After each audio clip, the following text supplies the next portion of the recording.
3-ից 15,000 դրամ տուգանք հասարակական տրանսպորտի համար չվճարելու կամ վճարման կարգը խախտելու համար նախագծերի փաթեթն ազգային ժողովի գլխադասային հանձնաժողովում քննարկվեց։ Օրինագիծը հանրային տրանսպորտի սակագնի փետրվարից 100-ից 150 դրամ դարձրած Երևանի քաղաքապետարանի աշխատակազմն է մշակել, բայց այն հանրային քննարկմանը դրելու խորհրդարանին ներկայացրել տարածքային կառավարման եւ ենթակառուցվածքների նախարարությունը, քանի որ բոլոր համայնքներին է վերաբերում։ Փոխնախարար Արմեն Սիմոնյանը սակայն նախագիծը ներկայացրեց իր իսկ բառերով ընդհանուր տուգանքների մասին չխոսեց։ Ընդդիմադիր падգամավորների դժգոհություններից հետո միայն պարզաբանեց, մտադիր չէր նախագիծն ամբողջությամբ կարդալ։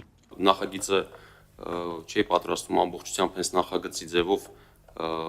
կարդալ եւ ներկայացնել։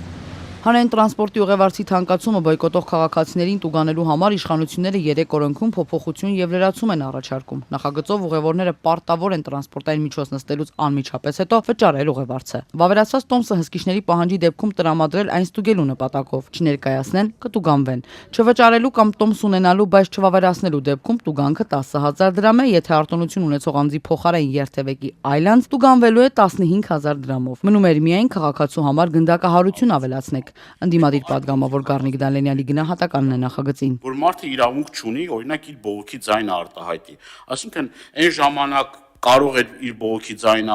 բարձրացնել, հիմա փաստորեն չի կարող, դառնում է տուգանքի մատերիալ։ Օրենքի մեկ այլ փոփոխությամբ տրանսպորտի ուղևորցը հավասարացվել է տեղական վճարին, ինչը արդեն զրկում է հարցը հանրաքվեի դնելու հնարավորությունից։ Տրանսպորտի սակագինը 100 դրամ պահպանելու հարցը հանրաքվեի էր պատրաստվում տանել Երևանի ավականու ընդդիմադիր Մայր Հայաստան դաշինքի ղեկավար Անդրանիկ Թևանյանը։ Իրենք գիտեին, որ մենք հանրաքվեի ենք գնալու, իսկ մենք դա բաց էինք ասել, որովհետև մենք քաղաքացիներին պետք է ներկայացնենք մեր ճանապարհային քարտեզը, երբ որ մենք ստորագրություն էինք հավաքում, մենք ասում ենք մարդիկ հարց են տալի, լավ, այս ստորագրությունը որ դրեցինք, հիմա գնի վրա կազդի, մենք իրանց ճանապարհը ցույց ենք տալիս, ասում ենք օրենքով պետք է ստորագրենք, որպես հարցը նախագիծը մտնի օրակարգ ավականու։ Եթե այնտեղ բացասական եզրակացություն ստանա, հետո մենք գնանք 10% ստորագրություն հավաքելու ճանապարհով եւ ի վերջո այդ հարցը դնենք հանրաքվեի։ Օրենսդիր մարմնում այսօր քննարկված նախագծով այս հնարավորությունից զրկվում են։ Այս մեր քաղաքացիները հասկանան, որ մի հատ տոմս տալու, չվճարելու 150 դրամ չվճարելու համար այս մարդիկ կարող ահագին գլուխ ցավանքի մեջ չգնեն։ Վարչական ձերբակալման ենթարկվեն, անձնական զննման, իրանց մոտ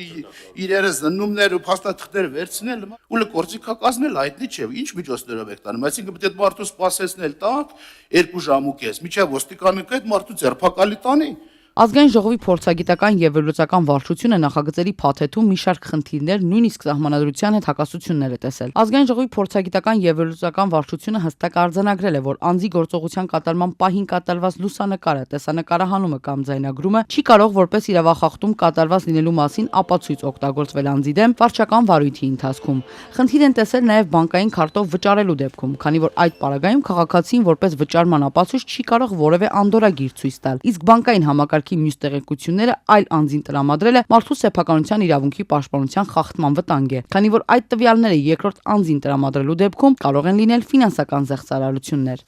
23 էջ կարծիքից ու տարբեր խնդիրներ ներկայացնելուց հետո փորձագետները եզրահանգել են։ Նախագծերի փաթեթը սոցիալ, կրթական, առողջապահական խնդիրների տեսանկյունից լրամշակման կարիք ունի։ Նախագծում խնդիրներ արձանագրեցին նաև իշխանական падգամավորները։ Այսինքն այս տրանսպորտը համայնքապատկան է,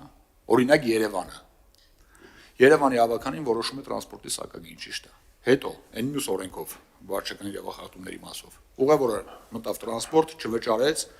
հայտնաբերվեց, տուգանք է նշանակում, լավ Երևանի պարագայում հələ հասկացանք, տարբեր վարչություններ ունի, հասարակական կարգի պահպանություն եւ այլն եւ այլն։ Առաջի հարցս, այս գործառույթը ով է իրականացնելու մարզերում։ Չնայած քննադատությանը իշխանականների քվեարկությամբ նախագիծը դրական եզրակացություն ստացավ ու կքննարկվի վաղը մեկնարկող խորհրդանի լիագումար նիստերի ընթացքում։